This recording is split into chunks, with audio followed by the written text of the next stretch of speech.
the president spoke to Putin and told him in firm terms, maybe used a couple of Russian words in there as well, that I personally taught him, that he has to stop this kind of behavior or else the United States would retaliate in some ways, and then the hacking stopped. Wouldn't that then follow that if President-elect Trump has a strong relationship with Putin, or Tillerson, his nominee to be Secretary of State, has a strong relationship with Putin, then we are then safer from cyber hacking, given those relationships, if the hacking stopped because of a personal conversation? There are a lot of question marks in that. Yeah. There are a lot of clauses in that. I don't know. I mean, it depends on whether you expect the U.S. and Russia relation to suddenly become rosy and wonderful right now. And I am in no way a Russia expert, but that seems not guaranteed. Not a guarantee.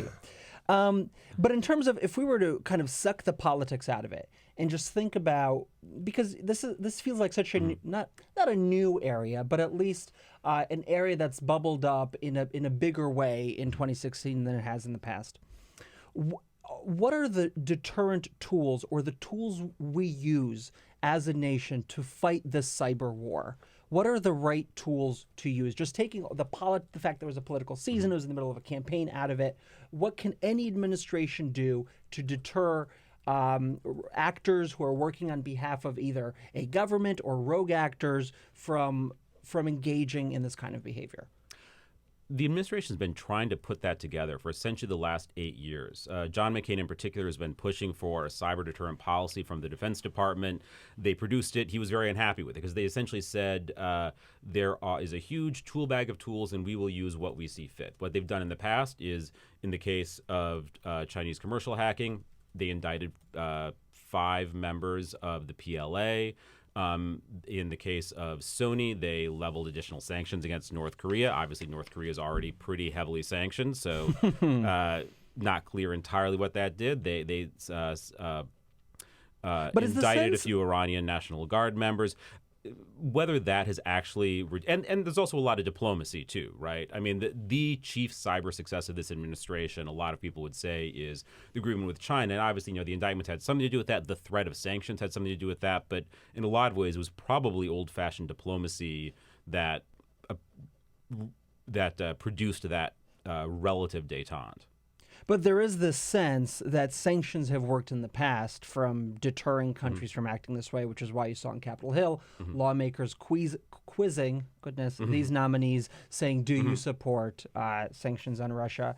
And many of them actually broke with Donald Trump and said that they did.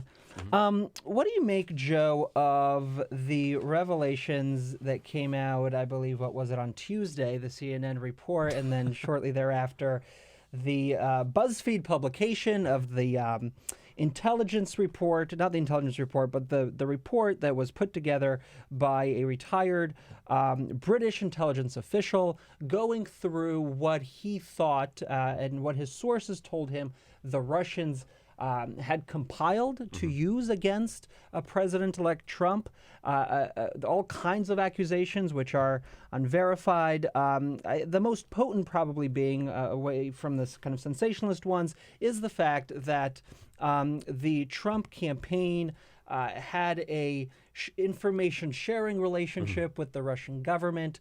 That appears to now be investigated by the FBI. How much credence do you put into this kind of report, into the veracity of those documents? Well, as you said, it's certainly entertaining reading, and it's certainly salacious. It's also unverified. So at this point, there's not a whole lot of credence you can put into it. I mean, I'm not basing any of my best guesses on it.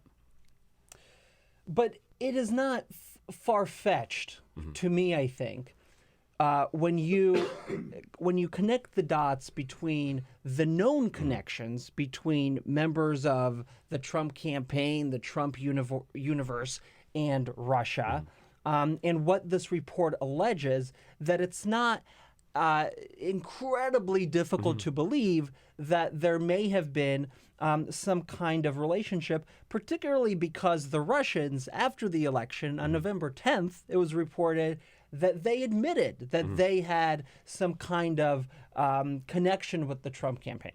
Well, one thing that Senator Marco Rubio has been saying at a number of confirmation hearings over and over again is Putin basically got what he wanted, right? There is a political fight over the veracity of our elections. Faith in government, in media, and everything else has been greatly diminished.